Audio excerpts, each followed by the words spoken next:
Oh, it's not fair. Nobody should be allowed to take up 2 seats no matter how many of them there. First time I ever seen anybody in a hurry to get the Guerrero. Well, that's not a plane 6 hours. 6 hours.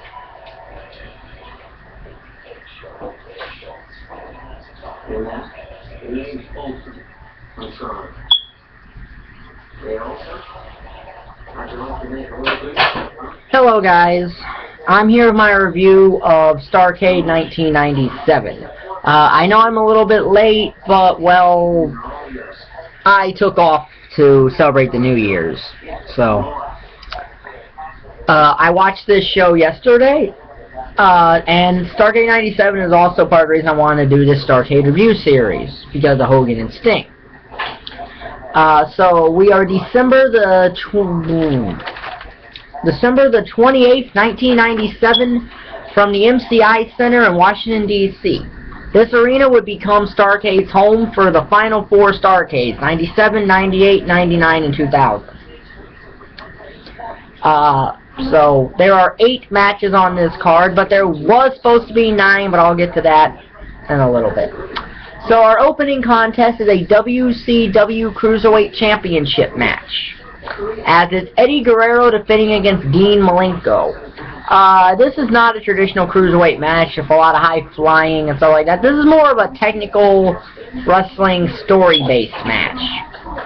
Somebody would say that makes a boring Cruiserweight match, but as I said in the 96 Starrcade review, sometimes it was better that these Cruiserweight matches were not traditional, you know, in a sense. This is a good match. It's 3 stars. Eddie Guerrero wins after a frog splash to Dean Malenko's knee because he had been working over Dean Malenko's knee. So there's a little bit of storytelling and psychology there. So yeah, 3-star match there. So then Scott Hall comes out, basically says that he's looking forward to the match between Hogan and Sting because he faces the winner at Super Brawl. And he also informs us that Kevin Nash will not be there to wrestle the Giant in the Battle of the Giants.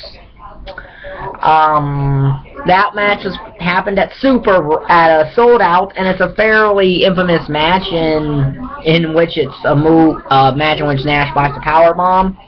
So Giant comes out and basically just beats up Hall.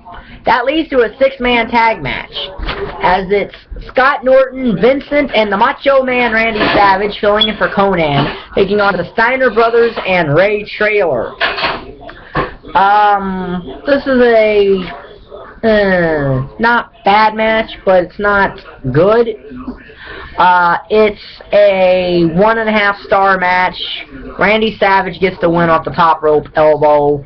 So not a bad match, but not a great match. So it's somewhere in there. It's 1.5 stars, as I said.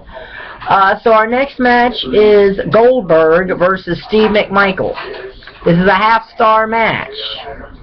Goldberg wins with the jackhammer, and to be honest, the thing about Goldberg is this is when he was at his best in WCW. I have long maintained that WCW ruined Goldberg when they wanted him to start cutting promos. Okay, Roman Reigns reminds me of Goldberg in certain instances that you should be booking him like Goldberg, in a way. And I don't mean not necessarily having a lot of matches, I mean just not talking or maybe saying 3 or 4 words, which is where Goldberg was at his best at when he just told his opponent for the next pay-per-view, "You're next." That was all they should have been doing with Goldberg, not promo stuff, long drawn-out promos. And from, quite frankly, 99 on, that's where Goldberg really started his downward spiral in terms of WCW booking. So the 1.5 does not mean that it's by match standards is a bad match, especially since apparently it was no DQ and never announced because a table gets involved. So and all that, but it's a traditional Goldberg match, and you know it does what it needed to do. So it's a 1/2-star match. So, and Goldberg won as he should have. So the next match was supposed to be Raven versus Chris Benoit, but Raven had Saturn replace him. So it's Saturn versus Chris Benoit. Good match here. Not as good as Malenko and Eddie Guerrero. So the four Radicals had wrestled each other at this very pay-per-view. It's a 2-star match with Saturn getting the win in this Ravens Rules match, because every match Raven was involved in was, of course, a Ravens Rules match. So Saturn got the win with the Rings of Saturn. Like I said, a 2-star match. So the next match is Lex Luger versus Buff Bagwell. These two had the best match they could have had. This is definitely a better match than their Slamboree 2000 match. But then again, anything from WCW in 2000 is not great. But it's a 1.5-star match. Told a good story. Luger lost and Bagwell won. Would have helped if Bagwell beat Luger clean, but Bagwell's one of those unique stories to me, because in 2000 he's put into New Blood, despite he had already been in the company for 9 years at that time. And it's like, to me, the New Blood was every person who had any kind of failed gimmick before, or stuff like that, that had never been pushed, was being called New Blood, but a lot of them were not, like, young guys. So it was a very odd stable to me. And the fact that for some, that Terry Funk was not in the Millionaires Club, I never understood that either. So that whole thing made no sense a lot to me. But yeah, this match, 1.5 stars. So our next match is the United States Championship match. Curt Hennig defending against Diamond Dallas Page. Good match here. 2.5 stars, actually. So probably one of Hennig's better matches he had in WCW. But good match. Diamond Dallas Page won the Diamond Cutter and won the U.S. Championship.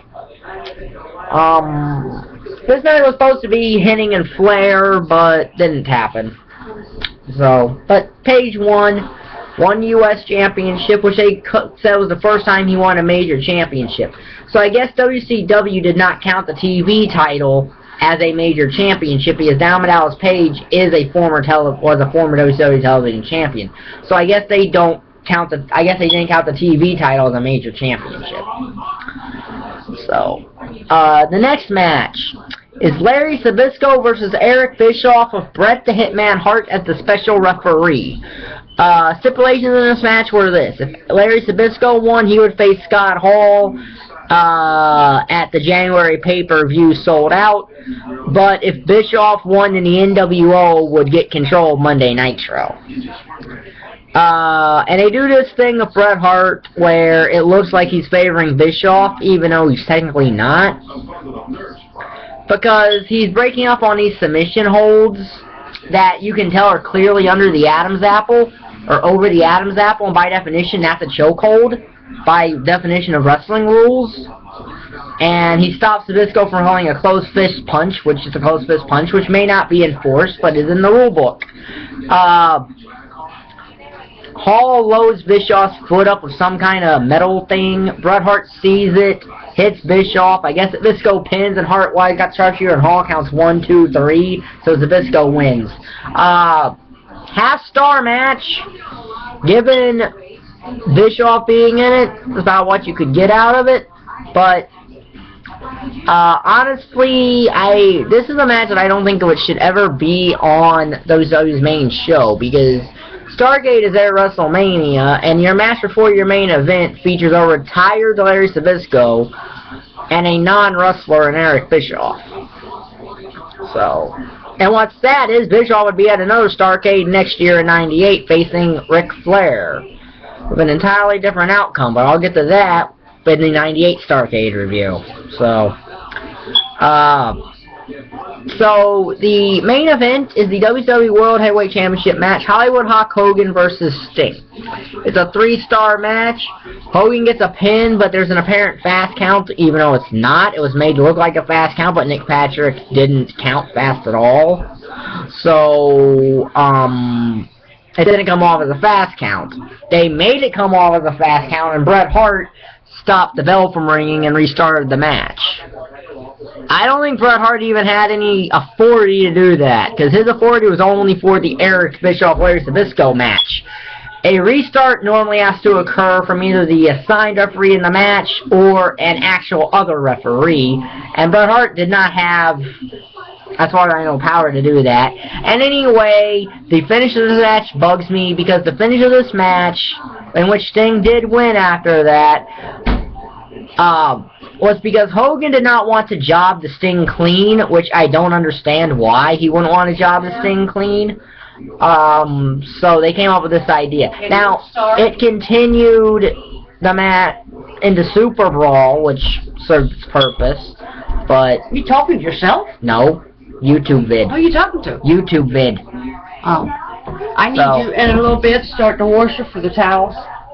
Okay, thank you. So... Can I take some of these? Do you need them right now? Okay. So, yeah, good match though. 3.5 stars. No, 3 stars. So, title became vacant and it went up at Super Brawl. So, our total star rating is 14.5 out of 40. So, even though it was a historic Starrcade of a historic main event, not as good as it could have been. Because 15 out of 40 would be 1/8 for the total star rating. So that makes this thing like a D+. So next up is the Starrcade 1998, which had another odd booking decision. Partially given what it was a booking decision of something that needed to happen at the time, but possibly with the wrong guy. But I'll get to that when I get to the 98 Starrcade. So, this will be in the Starrcade review series. If you like the video, hit the like button down there. Hit the subscribe button down there. Leave a comment if you want. And thank you for watching.